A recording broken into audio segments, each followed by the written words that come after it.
Bonjour tout le monde, et si aujourd'hui on essayait de démontrer ce magnifique petit résultat de façon graphique? Alors pourquoi je dis de façon graphique? Parce que on pourrait très bien, et c'est ce qui va se passer quand vous serez en classe de supérieur, démontrer le résultat à l'aide d'équivalents, ok? Ou même en terminale pour des élèves un peu curieux, si le prof le veut bien entendu, démontrer ce résultat-là à l'aide des outils du lycée. Concrètement, ça donnerait quoi? Regardons ensemble, récupérons la limite à calculer, on doit donc calculer la limite de cette quantité-là en plus l'infini. Donc on va d'abord transformer cette quantité-là à l'aide d'un exponentiel logarithme. Ça nous donne quelque chose comme ça. Hop là. Récupérons ce petit truc-là, mettons-le ici, et on a ici cette transformation pour commencer. Donc ne soyez pas choqués, hein. C'est exactement égal à ça. Il suffit d'inverser le 1 sur n pour retrouver notre n. On va poser ici, du coup, h égale 1 sur n, donc on fait un petit changement de variable. Ce qu'il faut savoir ici, c'est que quand n tend vers plus l'infini, ça revient à dire que h tend vers 0. Très bien, et notre quantité devient du coup ln de 1 plus h sur h. Ok? Ici, si je posons la fonction f de h égale à ln de 1 plus h, qu'est-ce qu'on a ici? Cette quantité-là, on remarque que c'est égal du coup à f de h moins f de 0, ok, sur h moins 0. Très bien, et donc du coup, quand je vais calculer la limite de cette quantité-là en 0, il va se passer quoi?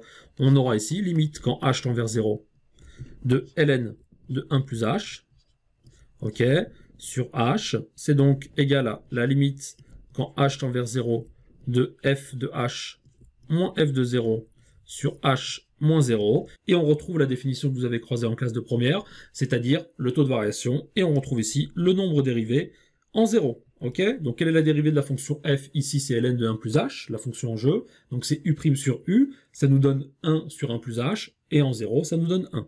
Donc ici qu'est-ce qu'on voit? On voit que la limite de cette quantité en plus l'infini est égale à 1, d'après ce qu'on vient de démontrer, donc exponentielle de cette quantité qui tend vers 1, tend vers exponentielle de 1, et on retrouve le résultat voulu. La deuxième chose qu'on pourrait faire ici, quand vous serez un peu plus grand, vous direz que du coup ln de 1 plus 1 sur n est équivalent au voisinage de plus l'infini à 1 sur n. Du coup, on a le droit de faire des produits d'équivalent au voisinage de plus l'infini, donc au voisinage de plus l'infini, n ln de 1 plus 1 sur n est équivalent à n fois 1 sur n qui nous donne 1, ok, et on retrouve directement le résultat. Mais ne l'oublions pas, l'objectif de cette vidéo était plutôt d'aborder ce résultat-là de façon graphique. J'ai dessiné en face de vous la fonction 1 sur x. Plaçons d'abord pour commencer le point 1 plus 1 sur n. D'accord? Donc n étant un entier naturel, 1 plus 1 sur n est plus grand que 1. Je le place donc de façon approximative à droite de 1.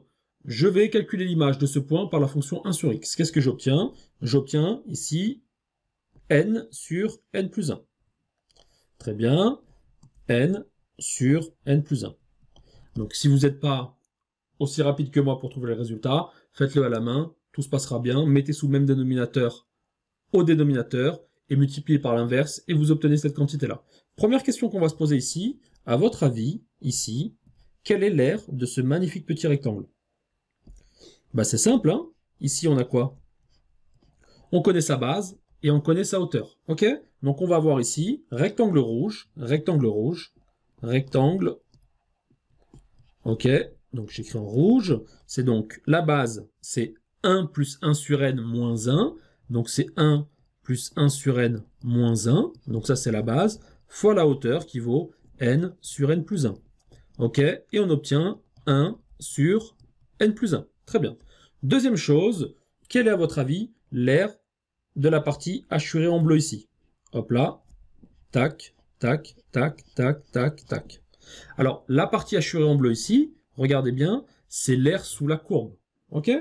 Donc finalement, c'est juste une notion d'intégrale. C'est la définition d'une intégrale. Donc c'est l'intégrale en bleu, donc R en bleu, c'est l'intégrale entre 1 et 1 plus 1 sur n de la fonction x d de x. Et on trouve ici ln de 1 plus 1 sur n moins ln de 1 qui vaut 0. Donc ça, c'est l'aire en bleu. Maintenant, quelle est, à votre avis, l'aire du rectangle que je vais dessiner ici en vert? On a ici cette partie-là, je continue à hachurer ici, ok, ici, ici, on remonte là, hop là, hop là, hop là. Donc ce que je vais vous demander ici, c'est d'essayer de trouver l'aire de tout ce rectangle-là. Bah la base, c'est la même que le rectangle rouge à l'origine. La hauteur est un peu plus haute. On est à quelle hauteur ici? On n'est plus à n sur n plus 1, mais on est à une hauteur de 1. Donc l'aire du rectangle vert vaut 1 plus 1 sur n moins 1 fois 1, ce qui nous donne 1 sur n. Ok, donc j'ai ces trois résultats devant moi. On va aller de l'autre côté et on va les réécrire. La première chose qu'on va retenir ici avant de passer à la page d'après, c'est que l'aire du rectangle bleu est compris entre l'aire du rectangle vert et l'aire du rectangle rouge. Résumons ici. La partie hachurée en rouge était inférieure ou égale à la partie hachurée en bleu, qui était elle-même inférieure ou égale à la partie hachurée en vert. Concrètement ici, ça nous donne quoi? 1 sur n plus 1, qui est inférieur ou égal à ln de 1 plus 1 sur n, qui est inférieur ou égal à 1 sur n.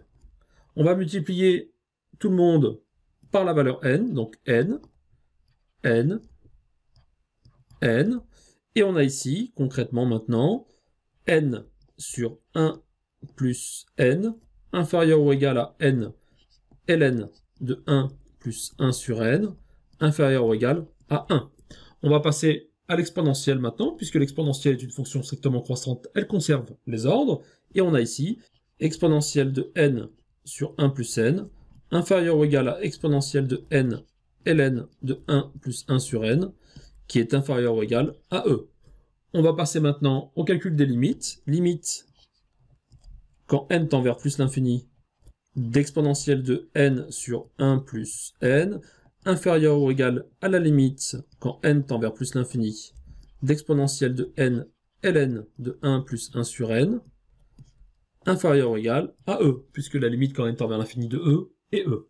Et maintenant on conclut simplement. Quelle est la limite de n divisé par 1 plus n en plus l'infini? C'est 1. Donc quelle est la limite d'exponentielle de n divisé par 1 plus n? Bah, c'est donc e puissance 1, donc e. Donc à gauche j'ai e. À droite, j'ai E, on utilise simplement le théorème des gendarmes, et on conclut le résultat. Au milieu, la limite vaut donc E. Et le résultat qu'on voulait est simplement démontré. Ok? Donc vous avez vu, hein, c'est une petite approche un peu différente. Moi, je la trouve super sympathique. Si elle vous plaît, gardez-la dans un coin de votre tête. Et si ça vous fait plaisir, vous pouvez même la partager autour de vous.